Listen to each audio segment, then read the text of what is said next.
Atenção para essa entrevista que a gente começa agora. Entrevista mais uma importante aqui no Live. A gente vai falar sobre a decisão da Trump Media, que é a empresa ligada ao presidente Donald Trump, e a Rumble, que é uma plataforma de rede social, transmissão de vídeo, que acionaram a Justiça dos Estados Unidos para que o ministro Alexandre de Moraes do Supremo seja responsabilizado por suposta censura a cidadãos e empresas americanas e americanos. Apuração do analista Caio Junqueira, que é destaque em nosso site. Nós estamos agora com o advogado da empresa de Trump, Martin De Luca, ou Martin. Se eu tiver errado a pronúncia aqui, já desculpe a deselegância. Obrigada pela gentileza de estar conosco aqui na CNN Brasil. A nossa ideia é entender melhor como ocorre esse processo e em que esse processo é embasado. Começo lhe perguntando isso, então, doutor. É embasado em que todo esse processo? Bem-vindo aqui à CNN. Daqui a pouquinho a gente vai ouvir, então, o advogado perdemos. Da empresa. Acabou que eu estava falando com ele, né, Basília? E aí restou a Basília aqui comigo. Pronto, temos novamente o sinal. A internet de vez em quando tem dessas e nós estamos ao vivo, isso pode acontecer. Bem-vindo novamente. A minha primeira pergunta é embasado em que está todo esse processo? Obrigado. Obrigado por me receber. A ação de hoje é uma emenda, né, a ação original que a gente entrou em fevereiro, mas incorpora novos elementos. Essa inovação que a gente entrou hoje incorpora diversos exemplos de cidadãos americanos ou residentes dos Estados Unidos ou dissidentes políticos que estão se manifestando em território dos Estados Unidos, que são alvo de as ordens, os mandados de censura sigilosos do ministro Alexandre de Moraes.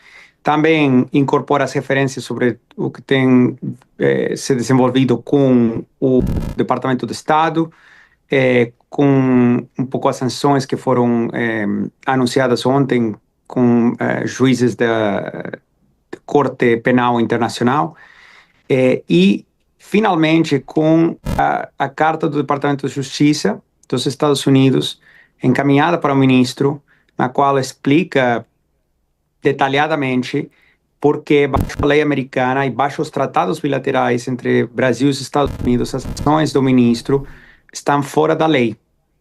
As ações de encaminhar um mandado sigiloso de censura para empresas americanas por e-mail, sem notificar, aliás, pedindo sigilo para que não seja informado o governo dos Estados Unidos, é uma violação da Constituição dos Estados Unidos, é uma violação das leis federais dos Estados Unidos e, obviamente, é uma violação do Tratado Bilateral de Assistência Legal Mútua entre Brasil e os Estados Unidos.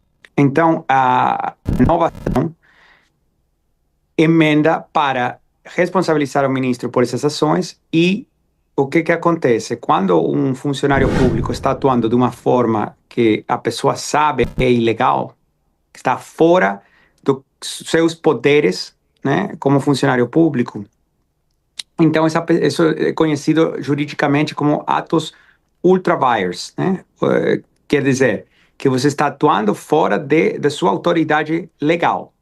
Quando você atua fora da sua autoridade legal, nos Estados Unidos e em diversos outros países, esse funcionário público pode ser responsabilizado pessoalmente pela conduta. Então, a gente, nessa ação, está pedindo danos reparatórios e pedindo que o Alexandre de Moraes, pessoa física, seja responsável por esses danos, né? Isso acontece quando um funcionário público atua fora do marco legal que ele pode. Então, por exemplo, eu fui procurador federal nos Estados Unidos, em Nova York, vários anos. Como procurador federal, se eu faço um mandado de busca e apreensão com a assinatura de um juiz na casa de alguém e alguém é ferido durante essa busca e apreensão, essa pessoa pode processar o Estado, pode tentar processar eu como procurador, mas eu tenho imunidade como procurador, né? Agora bem, por quê? Porque eu segui o protocolo. Se eu, como procurador federal, autorizo um mandado de busca e apreensão para a Polícia Federal na casa de alguém, e eu falo, esquece da assinatura do juiz, não precisa de nada, eu como procurador te falo que você pode, fica tranquilo. E alguém é ferido, essa ação, como eu sei que estou atuando contrário à lei, como eu sei que estou atuando de uma forma que não é permitido, eu posso ser responsabilizado, pessoa física, não tenho o mesmo tipo de imunidade, e ser responsabilizado para eu, pessoa física, pagar os danos causados para a pessoa que foi ferida, né?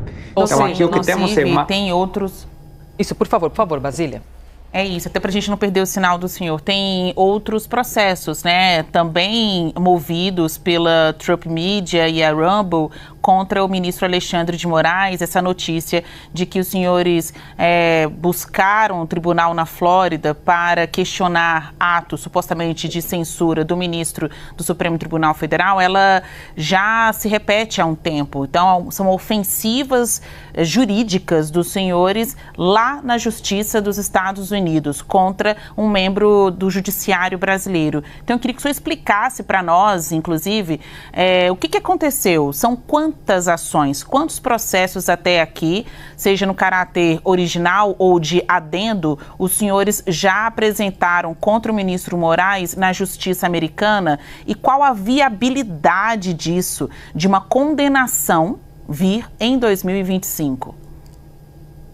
Bom, só para esclarecer, é só uma ação, não são múltiplas ações. O que a gente fez foi incorporar novas alegações e novos pedidos para a juíza no mesmo processo que a gente começou em fevereiro. Esse processo continua ativo, tá? Então, não são várias ações, é a mesma ação, o mesmo processo, que é o processo no Fórum Federal em Tampa. Eu não chamaria de ofensivas ou ataques, porque não é o que são, tá? A verdade, o único que está acontecendo aqui é que as empresas estão tomando medidas defensivas, não ofensivas. Por que defensivas? Porque ninguém mandou ao ministro a encaminhar ordens de censura sigilosas para a Rumble nos Estados Unidos, para censurar residentes dos Estados Unidos e parar a monetização de contas dentro do território dos Estados Unidos. Ninguém mandou ele fazer isso, e menos ainda ninguém mandou ele fazer, pelo menos com certeza a Rumble e a Trump Media não mandaram ele fazer isso. Se alguém mais mandou, não sei, mas essa é uma ação que veio de Brasília para os Estados Unidos. As ações que estão sendo tomadas agora são defensivas.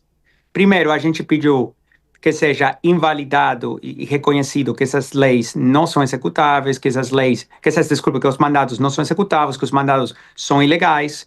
O Departamento do Estado tem respondido a essa manifestação, o Departamento de Justiça tem se manifestado também, né?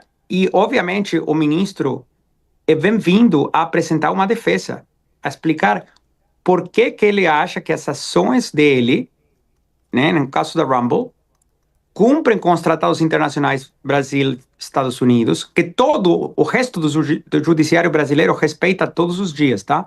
Todo delegado da Polícia Federal sabe como fazer o protocolo e como seguir. E esse aqui é um caso único, porque não tem outros casos que eu saiba de juízes brasileiros fazendo o que o ministro está fazendo. Só para ser bem claro, tá? Sim. Desculpe, pode concluir, por favor. Não. Então, não é uma ação ofensiva, não é um ataque a ninguém. É uma ação defensiva. O que poderia acontecer facilmente é revogar esses mandados, né? E as medidas punitivas desses mandados que estão feitos de forma ilegal. Se o ministro quiser fazer de forma legal, o jeito certo seria notificar o governo dos Estados Unidos em Washington e pedir que o governo dos Estados Unidos faça cumprir, assim como o governo americano faz todos os dias com o governo brasileiro. Você pede que a decisão americana, a ordem judicial americana, seja homologada por um juiz brasileiro. O juiz brasileiro homologa e vai encaminhado para quem for no Brasil. Posso acrescentar uma dúvida? Simples reciprocidade. Martim, só uma dúvida. Tem havido um movimento aqui no Brasil que traz muito o nome de Eduardo Bolsonaro, filho do ex-presidente da República, como se ele estivesse arquitetando, mobilizando todo esse movimento que nós estamos vendo. No que diz respeito à Trump Media, no que diz respeito à Rumble, inclusive o ex-presidente teve de ser ouvido na Polícia Federal por causa disso. Tem envolvimento? Eduardo Bolsonaro participa do processo ao qual o senhor está envolvido? Não, Eduardo Bolsonaro não participa do processo.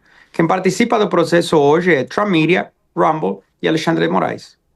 Ok? Em relação aos reclamos sobre o que o Eduardo está fazendo, obviamente qualquer um que assiste qualquer mídia vai saber quem é Eduardo e o que ele está fazendo. Em relação a isso, o único que acho apropriado para eu me manifestar é que quando as pessoas se encontram fisicamente no território dos Estados Unidos, as pessoas podem estar protegidas pela Constituição dos Estados Unidos. Isso inclui um negocinho chamado Primeira Emenda, que é a liberdade de expressão. Então, nem Alexandre do Brasil, nenhum juiz do Coreia do Norte, nenhum juiz do Irã, nenhum juiz da Venezuela pode censurar um dissidente, né? Alguém que não concorda com você politicamente, porque fala coisas que te ofendem, ou que você não gosta de ouvir, ou que você se sente ameaçado, quando essas pessoas estão no território dos Estados Unidos. Estados Unidos tem mais de 230 anos de história, com dissidentes do mundo inteiro que vão para o território americano e falam de tudo, né? Isso tem incomodado a muitos governos ao longo de muitos anos. Coreia do Norte, Venezuela, governo da China, na União Soviética era terrível cada vez que um russo chegava. O governo, pergunta para o governo cubano quanto que eles gostam, tudo que os cubanos que estão na Flórida falam. Mas é assim que funciona. Então, infelizmente, não vai ter uma exceção para Alexandre de que todos os outros governos autoritários ao longo da história quiseram censurar aquela dissidente político que se encontra no território americano, falando que, obviamente, ele não pode falar no país dele. Martin De Luca, advogado de Trump. Eu preciso encerrar. Perdão. O senhor explicou super bem que isso aqui é um adendo numa ação que já existia lá. Então, se é aquela de fevereiro de 25, é que tem como pivô Alan dos Santos, por causa do pedido de Moraes para bloqueio das contas dele e compartilhamento de informações. A minha dúvida permanece. Na avaliação dos senhores, a viabilidade desse processo na justiça americana, haverá uma sentença ainda neste ano? Vai depender. Se a postura continua sendo de não aparecer na justiça dos Estados Unidos e ficar em default, isso é possível, sim. Se eles querem aparecer, se o ministro quiser, né, aparecer e participar do processo, brindar explicações de por que ele acha que as ações dele cumprem com a lei dos Estados Unidos e com os tratados bilaterais, então isso obviamente demoraria uma conclusão desse processo e provavelmente se estenderia até 2026. Agradecemos demais aqui Martin De Luca, advogado da Trump Media e também da Rumble. Obrigada pela gentileza de vir aqui, porque é um assunto que a gente fala muito e é importante que nós tenhamos aqui o olhar também da defesa. Muito obrigada, Martin. Bom dia. Obrigado por me receber.